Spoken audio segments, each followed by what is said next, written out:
Factorial actually होता क्या है।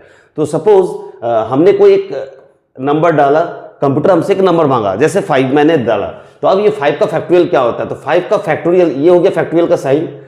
तो 5 का फैक्टोरियल हो गया 5 into 4 into 3 into 2 into 1 that is equals to 120। That means आपके अगर जो वैल्यू का फैक्टोरियल निकालना चाहते हो उस वैल्यू से 1 तक, यानी जितने भी पॉजिटिव इंटीजर्स है, अगर मैं 5 डालता हूं तो 5 4 3 2 1 ये सब क्या है, पॉजिटिव इंटीजर्स। तो इनका प्रोडक्ट करके जो वैल्यू आएगा, आपका रिजल्ट जो आएगा, दैट वन इज फैक्टोरियल। तो आप या तो 5 डाल रहे हो तो 5 इंटू 4 इंटू 3 इंटू 2 इंटू 1 करो, या 1 से लेकर उस वैल्यू तक, यानी 1 इंटू 2 इंटू 3 इंटू 4 इंटू 5, तो किसी भी तरह मल्टीप्लाई करो सेम वैल्यू आएगा। तो this one is factorial of that particular number.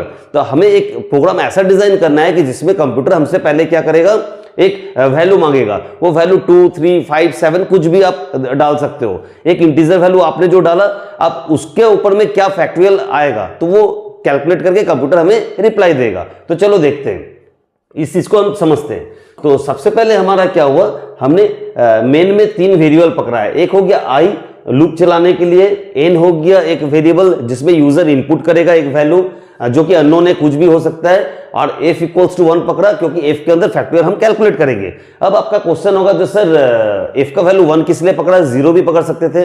तो as we know that 0 into any value we get 0, लेकिन 1 के संग अगर कोई वैल्यू को मल्टीप्लाई करेंगे तो क्या होगा, it will return the same value. जैसे 1 इंटू 4 4 रहेगा, 1 इंटू 5 5 रहेगा, बट 0 इंटू 4 0, 0 इंटू 5 0। तो इसलिए हमने f को इनिशियलाइज किया 1 से, ताकि जो एक्चुअल वैल्यू है वो रहे। तो ये इनिशियलाइजेशन पार्ट है। तो अब हमारे पास 3 वेरिएबल है, एक हो गया i, एक हो गया आपका n, और एक हो गया आपका f, जिसको हमने इनिशियलाइज किया 1 से, जिसके अंदर हम फैक्टोरियल स्टोर करेंगे। अब रहा क्लियर स्क्रीन। उसके बाद हमने क्या किया, एक इंस्ट्रक्शन डिस्प्ले क्या किया, printf एंटर एनी नंबर, माने यूजर को एक इंस्ट्रक्शन दिया जा रहा है आउटपुट स्क्रीन में, जो आप एक नंबर डालो।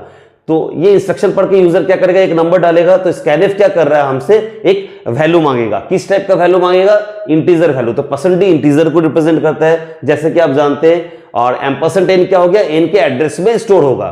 तो स्कैनफ क्या कर रहा है, एक इंटीजर वैल्यू मांग रहा है जो हम एन के एड्रेस में स्टोर कर रहे हैं। तो सपोज मैं डाला 5, तो एन का वैल्यू क्या हो गया 5। अब मुझे 5 का दैट मींस फैक्टोरियल निकालना है। तो मैं जैसे बताया 5 का फैक्टोरियल निकालने के लिए मुझे क्या करना है, या तो 5 से 1 तक जितने भी पॉजिटिव इंटीजर्स है उसको मल्टीप्लाई करना है, या फिर 1 से लेकर 5 तक जितने भी पॉजिटिव इंटीजर्स है उसको मल्टीप्लाई करना है, as we will get the same result. तो हम यहां पे क्या कर रहे हैं, for i equals to n, that means ये i तो लूपिंग पार्ट था, तो i को इनिशियलाइज किए क्या चीज से, n से। तो i इक्वल्स टू n, तो i का वैल्यू क्या हो गया स्टार्टिंग में n यानी 5, तो i का स्टार्टिंग वैल्यू हो गया